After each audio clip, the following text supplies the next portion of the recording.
Melhor de descer que de subir. Todos os oráculos têm o falar dobrado, mas entendem-se. Natividade acabou entendendo a cabocla, apesar de lhe não ouvir mais nada. Bastou saber que as coisas futuras seriam bonitas. E os filhos grandes e gloriosos, para ficar alegre e tirar da bolsa uma nota de 50.000 réis.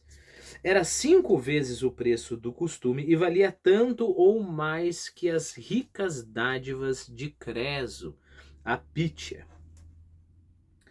Arrecadou os retratos e os cabelos e as duas saíram enquanto a cabocla ia para os fundos à espera de outros. Já havia alguns fregueses à porta com os números de ordem e elas desceram rapidamente, escondendo a cara. Bom, vamos por partes. Alerta para você: o restante desse vídeo eu vou fazer duas digressões. Uma é conversar sobre este Creso e a sua relação com a Pítia, a Pitonisa, né? E falar um pouco sobre este livro aqui, História de Heródoto, e a outra digressão será sobre o valor dos réis na literatura, né? Naquele tempo. Então vamos começar com o mais fácil, talvez, que é os réis. Lembre-se que um dos nossos trabalhos, como leitor, é tentar entender quanto que vale as coisas. Lembre-se que eu estou escrevendo um conto, né? E aí o menino estava andando na rua pensando na desgraça da sua família e acha uma nota de 100 reais. E aí o menino estava andando na rua pensando na desgraça da sua família e acha 5.000 reais, né? A diferença é enorme. Se a gente não tem esse senso de proporção, o perigo é de a gente não entender muita coisa, né? Bom, sobre os réis, lembre-se que os valores são muito maiores, né? Por exemplo, a menor moeda que você pode encontrar nos réis é um vintém. Vintém é quanto? É 20 réis, né? 20 réis. Então, primeira coisa que chama a nossa atenção é que os centavos não existem, né? Bom, 20 réis, para você ter uma ideia, você compraria uma dose assim de cachaça, né? Uma dose de Paraty, que é um tipo de cachaça bem comum no Rio de Janeiro naquele tempo. Baratíssima, né? Bom, então vamos tentar colocar as proporções. Então, eu vou fazer isso através da literatura. Quanto que é 50.000 réis? Ora, só para você ter uma noção, no conto A Cartomante, do Machado de Assis, ele deu a cartomante, eu acho que 5 vezes o valor que era para ter dado. Ele deu 10.000 réis, né? Então você esperaria que para uma cartomante você daria lá 2.000 réis. Lembre-se que, e essa é uma informação interessante, a Bertoleza, que é uma das personagens lá do Cortiço do Aloysio Azevedo, era uma escrava posta ao ganho. Escrava posta ao ganho, basicamente ela é livre, desde que ela pague ao seu senhor uma quantia determinada mensalmente. Ela tinha que dar ao seu senhor 20.000 réis por mês, né? Que seria assim, é tão ruim falar salário mínimo, né? Daquele tempo, é tão anacrônico, mas vamos lá, né? Seria menos que o salário mínimo ali, 20, mas mesmo assim, é um salário, correto? Então perceba, com o que a Cabocla do Castelo recebeu agora, ela pagaria 2 meses e meio da Bertoleza posta ao ganho, né? A Leonie, e isso é bem importante, que era uma cocote, né? Era uma prostituta de luxo ali no cortiço ainda, né? Ela cobrava 30.000 réis, ok? Então a melhor prostituta, não a melhor prostituta, mas entre as prostitutas mais tops do Rio de Janeiro, você pagaria 30.000 réis, né? A Cabocla do Castelo está ganhando 50.000 réis, né? E por mais que a gente leve em conta o valor normal da consulta dela, né? Vamos lá, é 5 vezes o preço, mas mesmo assim, 10.000 réis. Ora, você há de convir comigo que uma prostituta tem muito mais trabalho. Não sei qual que é o fardo espiritual, né? Mas uma prostituta tem mais trabalho do que uma vidente, né? Uma vidente ali. O que ela gastou ali na consulta? Meia hora? Uma hora? A prostituta tem não só o tempo que vai ali, mas tem uma questão de cansaço, desgaste, se é que você me entende. Mas lembre-se, a Cabocla do Castelo era famosa no Rio de Janeiro inteiro.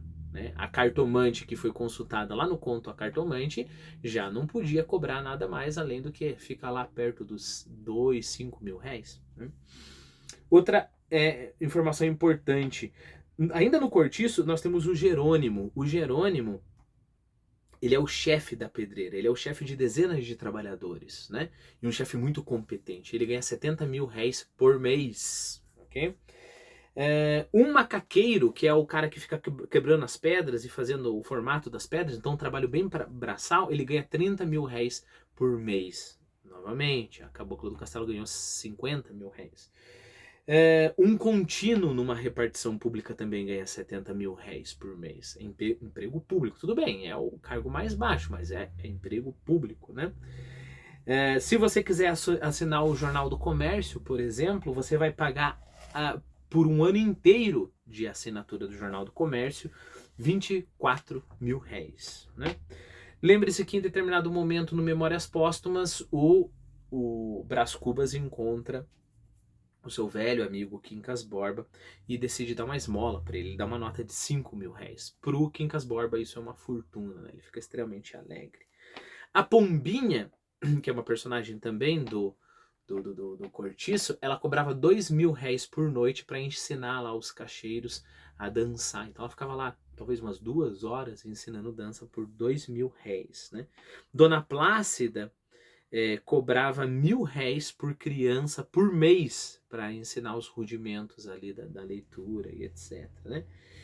E por último, no Isaías Caminha, um quarto, ele alugava um quarto numa pensão e pagava 25 mil réis por mês, com refeição. Não sei se todas as refeições, mas 25 mil réis por mês. Né? Segunda digressão, Creso Apítia. Então, basicamente, nós temos aqui no História de Heródoto. A propósito, eu gravei esses capítulos separadamente. Então tem uma playlist aqui no canal chamada História de Heródoto. Com o tempo eu quero ler todo o História de Heródoto. Eu li lá uns 10 parágrafos, né? Como se fossem capítulos assim. Mas nós ficamos sabendo da história de Creso, né? Que era o rei da Lídia, um reino ali que estava sendo ameaçado pelo Império Persa, né? E aí Creso manda vários mensageiros pelo mundo para achar o melhor oráculo, e ele decidiu que, simplificando a história, se você estiver curioso, assista os vídeos, né? Mas ele decidiu que a Pitonisa, né? Ou a Pítia, como o Machado de Assis coloca, era mais confiável, né? Então ele manda muitos presentes para Pitonisa, né? Em Delfos, o oráculo de Apolo. São centenas de quilos de ouro. Tem um leão de ouro que ele manda fazer, que se eu não me engano é questão assim de 200 quilos de ouro, alguma coisa assim, né? E aí, além disso, daí manda todos esses presentes, aí chega um momento que a Pitonisa dá um oráculo para ele, fala o seguinte, olha, ele tá com em dúvida, ele pergunta, será que eu devo ir contra os persas? Haverá guerra e eu tenho que ter aliança com outras nações? A Pitonisa responde, você tem que faça sim aliança com as nações que você acha mais forte e haverá guerra e um grande império será derrubado. E ele fica tudo feliz, né?